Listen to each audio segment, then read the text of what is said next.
and welcome back to my channel. I'm going to be going over the second half of all of the books that I read in January. So I'm just going to keep continuing chronologically down the line. Like I mentioned last time, I read too many books in January to all be in one video. I respect you and your time. I don't think you need to sit here and listen to me talk about books for an hour. So let's just get right back into it. Begin. So starting with the second half of the month, the first book that I read for this is The Obelisk Gate. This is book 2 in the Broken Earth series, starting with the 5th season.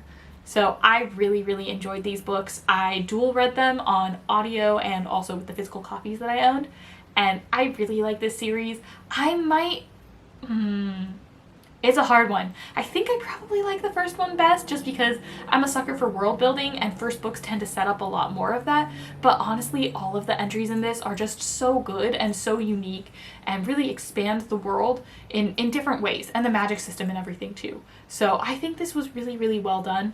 And yeah, I can't say too much because it's a sequel, but definitely check out the trilogy if you haven't already. That was brilliant.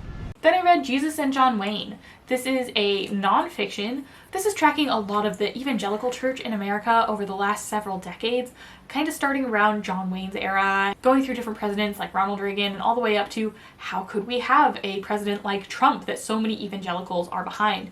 And it was very eye-opening, especially because I was born in the 90s, and that's when I grew up as a member of the church as well. So these just always seemed like how it's always been. I didn't know it had ever been any other way. You kind of get this like foggy, fuzzy blinders on for history, and if it's not mentioned in like a history class or whatever, I have no idea. So seeing it presented in this way and having all of the data lined up, the progression and being able to follow along with it and just like, oh my god, wow. And how could people allow this? This is wild. We are in such a different spot now than we were before all of this, and I think it continues to evolve, but not always in the best ways. So it was just really fascinating and eye-opening, and I gave this one a 4. Then I read The Treasure in the Lake. This is a middle grade graphic novel. I really like the art style a lot, and I think it's very beautifully done. The story is okay. I like all of the kind of fantastical elements, but the main part of value that I actually got from this book is just talking about underwater cities, because I think that's such a fascinating subject. You know, we always talk about Atlantis and, you know, fantasizing about the Library of Alexandria, but you don't really hear about other underwater cities other than that, or cities that have been underwater and now are not. Like a reformed underwater city. So I thought that was super fascinating. At the end of the book, they actually included like 4 to 6 different cities that they kind of come across in their research for this graphic novel. And one of them was in Argentina, so I messaged my friend who's from Argentina, and we had like this great little chat about it and how they're gonna go visit next time they go back to the country. So it was really interesting in that way. I don't know how much I got from the story itself. I'd say the story and everything is probably like a 3, but would be really good for like a young reader because it's got that very adventurous kind of magical spirit to it. And then the underwater cities thing is just really cool. Next I read The Color of Magic, and one of my goals this year is to read through the full Discworld series, and I kind of want to do it in chronological order. I've read a couple of them before, like I've read all of the Tiffany Achings, Montrose Regiment, Guards, that sort of thing, and some of them I read a really long time ago, like Equal Rights and more I read maybe a decade ago. So I'm very excited to be undergoing this journey, and I started with the first book. I did struggle because I have watched the Color of Magic movie many times, and reading through something that like I know so well, that there's just, I struggle with that. I don't know about everybody else, but if I've already seen the movie and then I'm reading the book for the first time, it's tough. So I did get through it, and I love the luggage so much. The luggage is one of my favorite characters, just like ever. Do they count as an animal companion? Let me know in the comments down below. If you've read or watched any of the Discworld series, does the luggage count as an animal companion? But yeah, this is a fun book, and I really love the way that Terry Pratchett writes. They have a lot of really like just insightful little nuggets or interesting and quirky ways about looking at the world that aren't necessarily even absurd, just kind of like humorous and funny, and that was a good time. Next up is The Stone Sky, and this is the final book in the Broken Earth trilogy. I won't talk about it anymore, but I will say read it. If you haven't read it, read it. If you have read it, maybe reread it. I don't know. It's good. Are you in love? I am in love. Then I read The Last House on Needless Street, and I still don't know how I feel about this one, to be perfectly honest. Because, like, it's got some interesting points, and it did hold my attention. Like, a lot of the time with these thrillers and stuff, I get very annoyed, but I was flipping through, I was interested, but... Okay, so like mild spoilers here. If you don't want to have any spoilers for this book, skip ahead a little bit. I'll have the timestamp here. 3, 2, 1. So it uses mental illness as a plot point, and I don't really like, especially in a horror or thriller type of book, having mental illness as any kind of part of the plot device. So that was weird, and I'm still struggling with that. I think that it's handled in like an interesting way throughout the book, but then when it finally culminates at the end, it just makes me feel a little squiffy inside, and I would love for somebody who does have this type of mental illness to be able to chime in and let me know how they feel about it, because as somebody who's totally far apart from that community, I don't really know how much I can input and have to say about how it was handled here. But it's a thing. It's definitely a thing. So yeah, I would say like for entertainment value, it's like a 3.5 or a 4. And then for like, I don't know, maybe like a 2? Because I don't know. Then I read Elder Race, and this is a novella by Adrian Tchaikovsky, and I like the premise of this one a lot, and I love the cover. I think that the art is fantastic, and it kind of sells the whole premise more than any of the synopsis or anything else could. The initial bit really had me interested and invested, and then there was an interesting thing that he does with format about halfway through. But otherwise, I just didn't connect to the story. I don't think it has it really doesn't have a plot. It's super simple. It's hard to even really call it much of a plot because it's so unoriginal and samey. The characters aren't really anything at all, and for how short this book is, there are a lot of elements that were repeated multiple times. Like, dude, I get it. Can we stop talking about his, like, DPS, DPOS, whatever system it is? I do like how it's playing with language and what it has to say about that, especially because I am personally very interested in language. I've studied about 9 throughout my scholastic career and also done linguistic anthropology, so I really like looking at languages and how different people communicate with each other. And I think what he was doing here was interesting. It didn't pan out or follow through. It's a good premise, but then the actual like story, I didn't get anything that I wanted from it. So like 3 overall evens out. Really interesting ideas that I would definitely use in like a campaign or something, but the actual book I have a hard time recommending. The next book I read is The Assassin's Apprentice. This is the first in Robin Hobb's initial Fitz trilogy, Farseer trilogy I believe it's called, and we are doing a hop-along readathon over on Gregory LaPerche's Discord, which I will have a link to down below. So January was Assassin's Apprentice, and February is going to be Royal Assassin, which I will be tackling sometime this week. It was actually a pretty good book. I am not a character-driven reader, I'm more of a plot-driven reader, so for the initial like 50 to 75% of this book, I struggled. I also like reading about happy or funny things mostly, so being in such a sad story for so long, it was so sad. It's not as sad as I'm probably making it out to seem, but like, it is bleak. And then the last bit, oh my god, it picked up so much. I love the ending a lot. We finally get all of these different plot points and connections that have been going on the whole book, and it all just like lights up and comes to life, and then like boom, boom, boom, things are happening, and I loved that. In fact, I like thought about it for the next several days straight. Even though I was reading other books at the time, I just kept thinking about all the things that happened during that conclusion, and I really, really liked it. But the initial part of the book was, for me personally, like a bit of a slog. The ending was so fantastic though that it's like, this evens out to a 4. Really good, and I'm excited to continue on with the series, and I definitely know she's going to break my heart. I'm already assuming that any kind of person who seems good or decent, they're gone. I shouldn't get attached to anyone because it's not going to end well for me.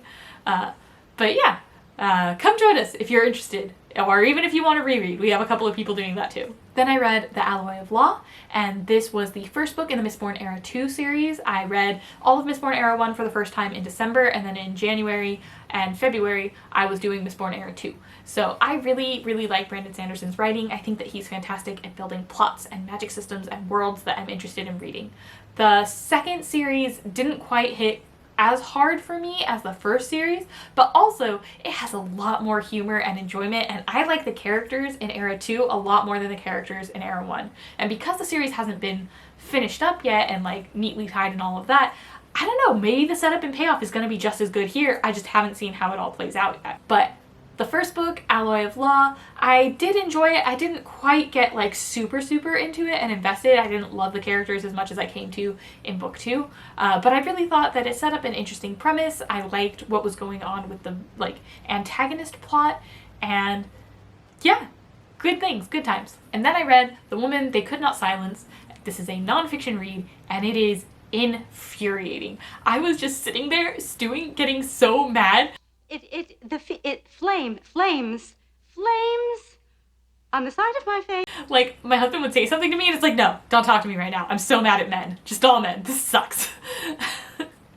But it was a really good read, and it was really important. And like, I kid, I wasn't all that bad, but oh my god, the things that this woman went through and her perseverance was so incredible. And I don't know why we don't learn about these stories more in like a regular American education, especially understanding by the end of the book the different things that she has had like a very important impact on the way that we view the mentally ill in this country and how we treat them when they're institutionalized, and just like all of the different things that she had an impact on, even just feminism and women's rights, the ability to be able to have like a personhood, because slight spoilers for the book of a real person that these things actually happened in her lifetime. She had a terrible husband who didn't like that she had her own mind and was like really well liked in the community, but didn't necessarily agree with him on a bunch of different things and wasn't going to hold back when she spoke about it. So he had her put in a mental institution, and her struggling to get out of there for years because just being a woman and having a brain, and like it was seen as a disease that she didn't love and obey her husband. Just like that on its own was enough to be like, nah, this chick crazy. Those bitches. And then trying to struggle and get back her children because her husband is able for years while she's stuck in this institution to influence them to think that their mother is crazy and bad and that they should be on his side. And then the legal system is all against her as well, because when she was a person before she married her husband, she had rights. Were she divorced from her husband, she would again have rights.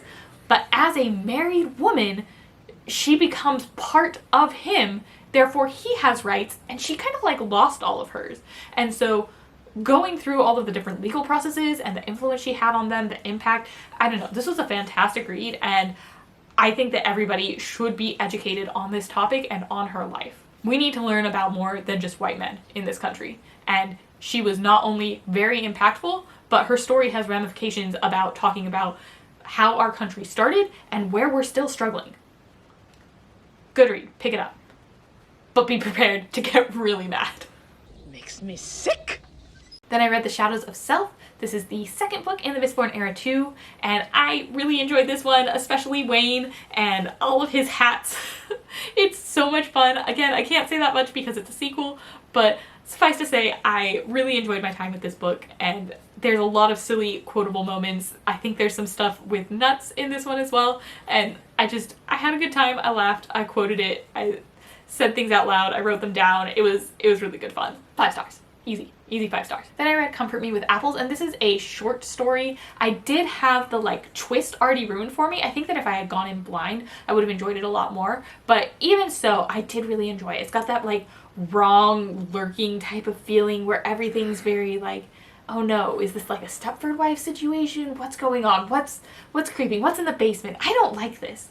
And it was really well done. I think that at the conclusion, it kind of like a little too blunt, hitting the nail on the head there, but what it had to say and the way that it said it, I think it was just a really interesting read and super short. The audiobook is only like 2 hours, so you can definitely fly through this one, and it's worth it. The last book that I have to talk about is Squad, and I actually read the ebook version of this that I checked out from my library. I think that the tagline that they made for this is all wrong. I have no idea why they're talking about Pretty Little Liars. Like, I guess that that's like a more relevant TV show to now, but that's not what this is at all. This is 100% Mean Girls. Even to the extent of like, they choose what clothes you get to wear, and there's like the Regina George of the group, and everybody listens to what she says. They have like their own little rules. It's not even like a girl code thing. It's like specific to their group and who can hang out with them. We want to invite you to have lunch with us every day for the rest of the week. So we'll see you tomorrow. On Wednesdays, we wear pink. So this is 100% Mean Girls, but if they were also werewolves. And it's very interesting who they decide to eat, how they decide whom to eat, and it's also slightly more sapphic because Mean Girls isn't sapphic at all, so like anything is more sapphic than that, but this is definitely sapphic. And I thought that the artwork was really lovely, and I liked the way everything was done. They have this really great way of how the main character, whenever she talks to her mom, it'll have like the word bubble of whoever's speaking, and then it'll have what she means or what I mean in like an extra box of like all of these different contextual like under the surface things, like, yeah, I'm saying I'm fine, but actually what I mean is leave me alone. Or you're saying, hey, do you want mac and cheese? And what you're really saying is, I want an excuse because I'm gonna feel guilty if I eat this, and if my daughter's eating it, then that means I can eat it too. So like that little way of talking about things, I thought it was really interesting and well done, and something that I can definitely connect to, and I think that any teenager would really find relatable. But the main plot was interesting. I thought that the girls were interesting, and having them be werewolves was really fun. It's got kind of like a Jennifer's Body type of vibe to it in that sense. And it was just a really fun time. Very bright and colorful art, and written in a good way that draws you in, and I didn't want to put it down. There was another book I was supposed to be reading at the time, and I was like, no, I'm gonna read this first, because I kind of sampled a couple of pages and then I just couldn't stop. It was surprisingly very, very good. So I think it's probably more of a 4.5, but I rounded it up to 5 because, like, yeah, you deserve it. Good job. That was great. So, that went well, I thought. So those were all of the books I read in January. Let me know if you've read any of these titles or which one you're most excited to go and check out, and I will see you guys next time. See you then. Bye. I hope you're happy about all the finger guns.